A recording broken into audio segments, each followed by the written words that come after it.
అఖిల భారత BC reservation పోరాట సమితి మహిళా విభాగం రాష్ట్ర అధ్యక్షురాలిగా చంద్రకళాబాయిను నియమించారు.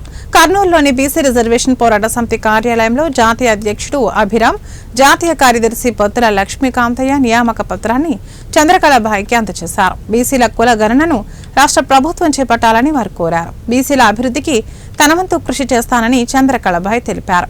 విద్యార్థులు, వృద్ధులు, దివ్యాంగులకు ఎలాంటి సహాయం కావాలన్నా అఖిల భారత బీసీ రిజర్వేషన్ పోరాట సమితి నుంచి అందిస్తామని రాష్ట్ర అధ్యక్షురాలు చంద్రకళ తెలిపారు. ఈ సందర్భంగా జాతీయ అధ్యక్షుడు అభిరామ్కు, భద్ర లక్ష్మీకాంతయ్యకు ధన్యవాదాలు తెలిపారు. స్టేట్ అధ్యక్షురాలుగా ఈరోజు ప్రమోట్ చేశారు.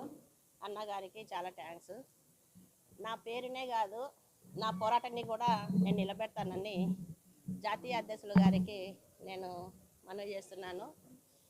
బీసీల కోసం 140 కులాలు ఉన్నాయని గొప్పగా చెప్పుకొని ప్రతి నాయకుడు వచ్చి బీసీల కోసమే ఫస్ట్ పోరాడి మా వెన్నపూస అని అంటారు. కానీ గెలిచినాక వెన్నుముక్కని ఇరిగేసి మూలలో కూర్చోబెడుతున్నారు. కానీ మేము ఆపరేషన్ చేసుకున్నా కానీ మళ్ళీ స్టడీగా రెడీ అయ్యి మళ్ళీ పోరాడి బీసీల ఐక్యత కోసము, మా పదవుల కోసం, మా హక్కుల కోసం నిలబడి పోరాడతామని నాయకులకు తెలియజేస్తున్నాము. ఎందుకంటే ఎప్పుడైనా కానీ మాట ఇచ్చినప్పుడు మడమ తిప్పకూడదు.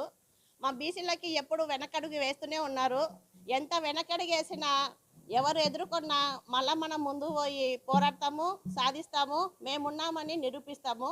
అందుకే మా బీసీలకి ఎప్పుడు ప్రతి నాయకుడు గుర్తు చేస్తూనే ఉంటాడు. అలాగే గుర్తింపుతో పదవులు కూడా ఇవ్వాలని, గుర్తించాలని, వాళ్ళని ఆదుకోవాలని ఈ ప్రభుత్వాన్ని కోరుకుంటున్నాను. దాంట్లో ఏ లోటైనా విద్యార్థులకు కానీ